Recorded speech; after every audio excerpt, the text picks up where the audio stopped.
1984 was the year when the people's darlings were a couple of British ice skaters.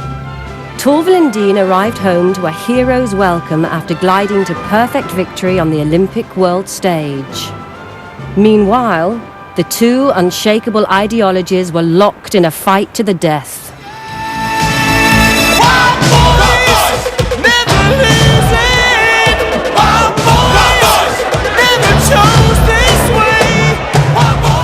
Throughout June, Scargill's pickets had been slugging it out with the police at his chosen battleground, the Orgreave Coke Works in Yorkshire.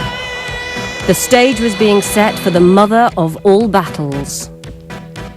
We had the numbers, we had the equipment, we had the motivation, we had the determination. And nobody was going to close those works. I would love to see every single member of my union who's here, every single member who's on strike, and every trade unionist who's here supporting us down at the Orgreave.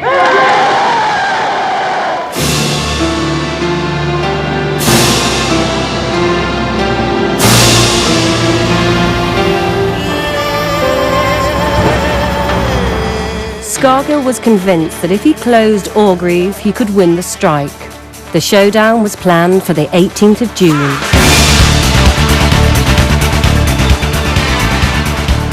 It was going to be a battle.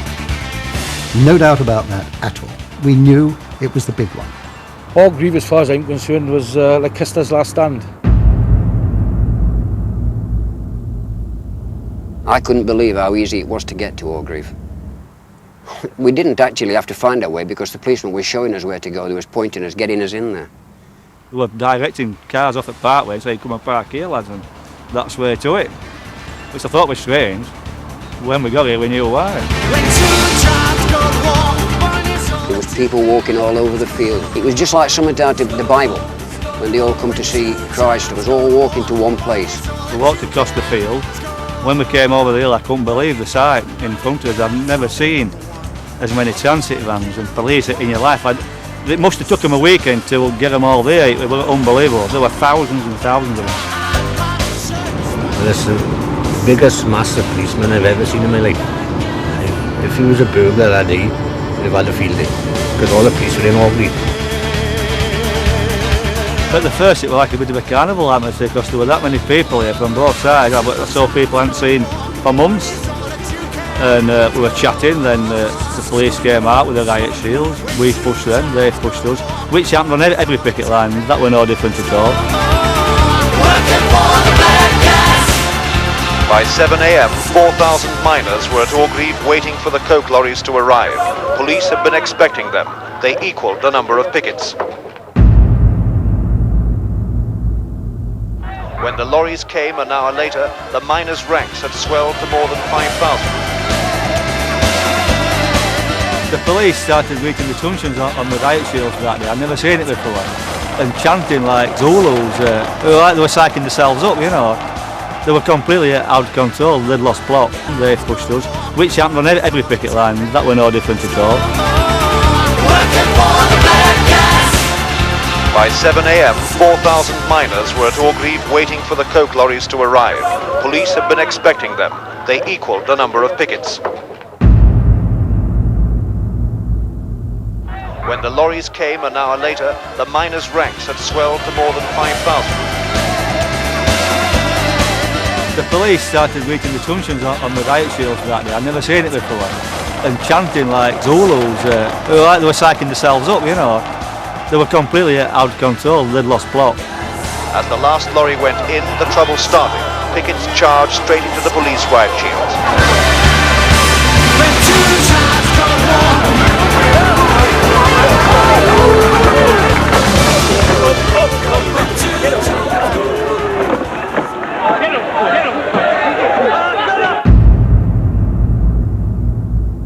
The first cavalry charge came a few minutes later, and it clearly worried the pickets.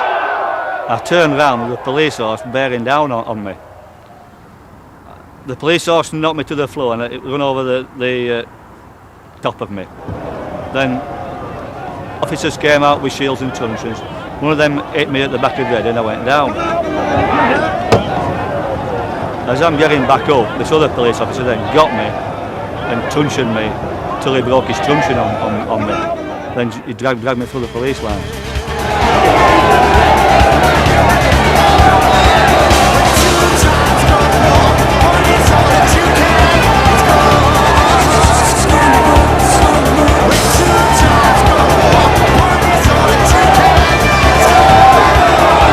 There were many injuries on both sides. More than 100 pickets were arrested.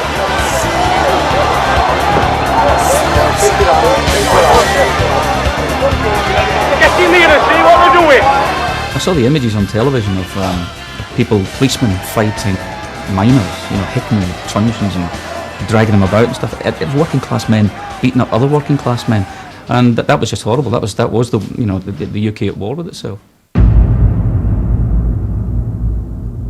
Mr. Scargill, can you tell me exactly what happened just now?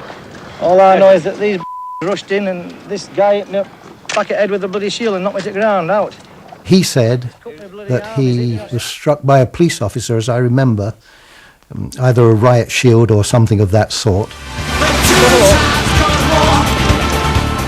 He fell from that bank, slipped more than fell, and his back sort of hit the ground, and the back of his head hit what I think is an old railway sleeper. Clements, the Assistant Chief Constable, concocted this amazing story, which was completely untrue, that I'd slipped down the bank at this point and hit my head. The only people who hit me on the head were the police in full riot gear who'd gone absolutely mad.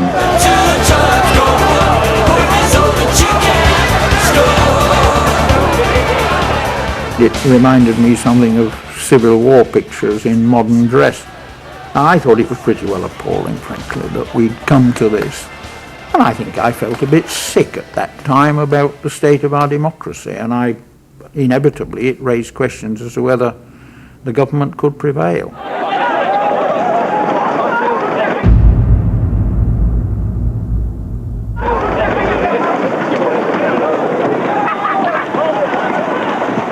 They charged with the horses, and we had to run through the villages, over gardens, into people's houses, and that's the one part of the strike that really frightened me.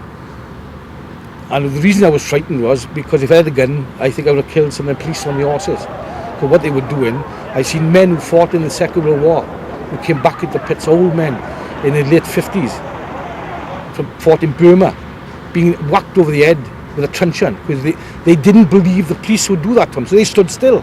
The likes of me, but younger men, ran and dived. What was the alternative?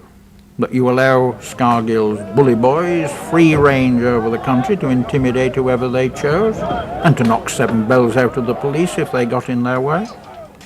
Well, okay, if that's the kind of society you want, that's the kind you might get. But Mrs. Thatcher decided we weren't having it, and the police did their duty. After Orgreave, the miners were in for a tougher ride. For the first time in British history, the government had sanctioned the use of riot police in a strike.